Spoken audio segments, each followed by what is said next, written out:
Risk profiling एक प्रक्रिया है जो आपको रिस्क के ऑप्टिमल लेवल पहुंचाने में मदद करती है, जो एक इन्वेस्टर के रूप में आपके लिए बिल्कुल सही है।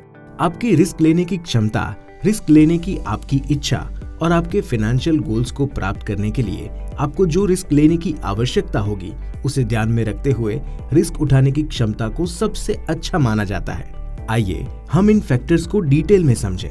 रिस्क लेने की आपकी क्षमता, जिसे आपकी रिस्क क्षमता भी कहा जाता है, उसमें ऐसे फैक्टर्स शामिल हैं जो ये डिटरमाइन करते हैं कि आप अपने जीवन में किसी निश्चित समय पर कितना रिस्क ले सकते हैं। इनमें आपकी उम्र, आपकी करंट इनकम, फाइनेंशियली डिपेंडेंस लोगों की संख्या इत्यादि भी शामिल हो सकते हैं। रिस्क लेने की आपकी इच्छा, जिसे आपकी रिस्क टॉलरेंस भी कहा जाता है, मार्केट में उतार चढ़ाव के प्रति और सामान्य रूप से रिस्क लेने के प्रति आपकी इमोशनल टॉलरेंस को दर्शाती है। ये मेनली एक साइकोलॉजिकल विशेषता है।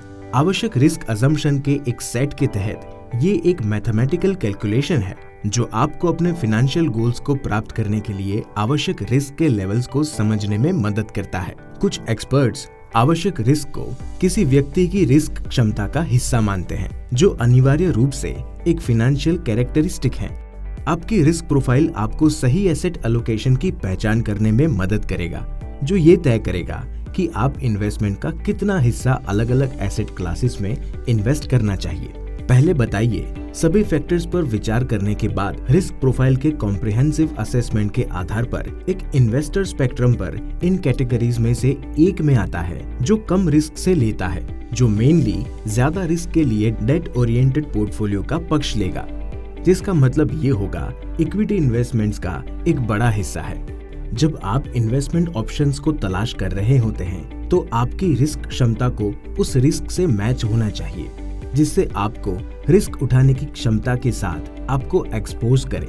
ऐसे उदाहरण भी हो सकते हैं जहां आपकी रिस्क कैपेसिटी और रिस्क टॉलरेंस से मिसमैच है, जहां आपके पास अधिक रिस्क लेने की क्षमता हो सकती है लेकिन आप ऐसा करने के लिए इच्छुक नहीं है, या इसके विपरीत। इसलिए यदि आप सक्रिय रूप से इन्वेस्ट करने से पहले अपने रिस्क प्रोफाइल का कॉम्प्रिहेंसिव असेसमेंट नहीं करते हैं तो आप अपने इन्वेस्टमेंट को लेकर असहज हो सकते हैं। उदाहरण के लिए, हायर लेवल की रिस्क लेने में सक्षम या सहज होने के बावजूद अपने रिस्क से बचने के तरीके से इन्वेस्ट किया हो सकता है। अंततः आपको ये दुखी करेगा, जैसे कि आप अपने इन्वेस्टमेंट से मिलने वाले रिटर्न से संतुष्ट नहीं होंगे।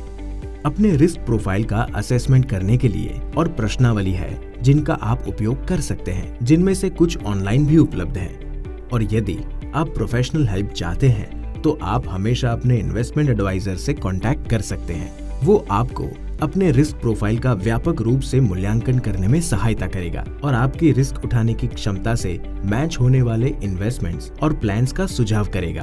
अब आप समझ जाएंगे कि अपने रिस्क प्रोफाइल का असेसमेंट करने से आप अपने इन्वेस्टमेंट ओरिएंटेशन को पहचानोगे, जो आपके इन्वेस्टमेंट प्लान बनाने से पहले ही आपके लिए अच्छा है। ये सुनिश्चित करता है कि आप इन्वेस्टमेंट करते समय रिस्क और रिटर्न्स के बीच बैलेंस के लेवल से संतुष्ट हैं, जिससे लॉन्ग टर्म तक अपने प्लान पर टिके रहने की पॉसिबिलिटी बढ़ जाती है। एक महत्वपूर्ण बात याद रखें कि आपके लाइफ साइकिल में होने वाले चेंजेस के आधार पर आपकी रिस्क प्रोफाइल समय के साथ बदल सकती है। हो सकता है कि आपकी इनकम में चेंजेस हो या आपके पास नए गोल्स हो आदि।